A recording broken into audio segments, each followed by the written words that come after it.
দে আমার রিমোট দে। আমার রিমোট। আমার রিমোট। আরে স্যার আপনি আপনার রুমের মধ্যে এসব করেন? এরা দেখি আমার মতোই দুষ্টু। আরে না স্যার, ওই আর কি, এমনই আমরা। আচ্ছা শুনেন, অফিসের কাজে আমি একটু বাইরে যাচ্ছি, আমার ছেলেকে কয়েক ঘন্টার জন্য একটু রেখে যাচ্ছি, সাবধানে রাখেন। আরে স্যার নো চিন্তা, আপনারা দুজন থাকতে আপনার ছেলের কোনো ভরসা নাই। কি না মানে আমাদের অনেক ভরসা করতে পারেন। হ্যাঁ। ও এই বিপ্লব যা।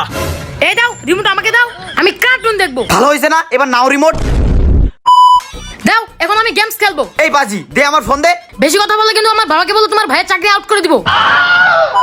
ছোটটা আমাদের অনেক জ্বালাইছে, এখন একটু ঘুমাই আর ও ওখানে গেমস খেলুক। আমার গেমস খেলা শেষ, আমার ঘুম পেয়েছে, ঘুমাবো। যাও, এই পুরো অফিসে না আমার, যাও এখান থেকে। পাজিটা ঘুমিয়ে গেছে, এখনই সুযোগ প্রতিশোধ নেওয়ার, চল। কি হচ্ছে এখানে? এই বিপ্লব কি হয়েছে বল। বাবা, এরা দুজন আমাকে মেরে ফেলতে চেয়েছিল। না স্যার, আমরা মজা করতেছিলাম। আরে এই তোর চাকরি আজকে থেকে নাই।